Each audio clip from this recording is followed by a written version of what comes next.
মাঠে কাজ করতে গিয়ে সাপের ছোবলে নিহত হলেন এক ব্যক্তি। অনেকক্ষণ পর বুঝতে পেরে তাকে মুর্শিদাবাদ মেডিকেল কলেজ হাসপাতালে ভর্তি করানো হয়। সেখানে চিকিৎসাধীন থাকার পর শারীরিক অবস্থার অবনতি হওয়ায় চিকিৎসক তাকে নিহত বলে ঘোষণা করে দেহ ময়নাতদন্তের জন্য পাঠানো হয়েছে।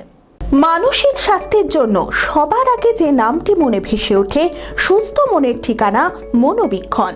যোগাযোগ নাম্বার 7477799513। নাম জয়দেব মালপাহাড়িয়া, বাড়ি বহরমপুর থানার রামনগর এলাকায়। মাঠে কাজ করতে গিয়ে সাপের ছোবলে নিহত হয় সে। প্রথমে বোঝা যায়নি সাপের ছোবল, বাড়ি ফিরিয়ে দেখা যায় পায়ে দুটো ফুটো। অনেকক্ষণ পর বুঝতে পেরে তাকে মুর্শিদাবাদ মেডিকেল কলেজ হাসপাতালে ভর্তি করা হয়। সেখানে চিকিৎসাধীন থাকার পর শারীরিক অবস্থার অবনতি হওয়ায় চিকিৎসক নিহত বলে ঘোষণা করেন। দেহ ময়নাতদন্তের জন্য পাঠানো হয়েছে। মাঠে কাজ করতে গেছিল, সাপে কামড়ে দিয়েছে। বাড়িতে এসে হঠাৎ দেখেছে পায়ে এরকম একটা ফুটো। হঠাৎ বুঝতে পারার পরে অনেকক্ষণ পরে হসপিটালে আসে। দেরি হওয়ার কারণে মারা যায়। আমি আমার ফেভারিট, আমার মতো আর কেউ।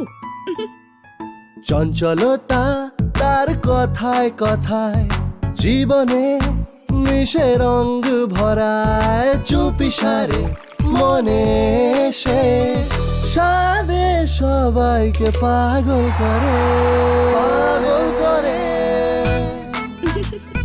আমারই মতো আমার নিচের পতাকা। पता का चा गजब का शाद।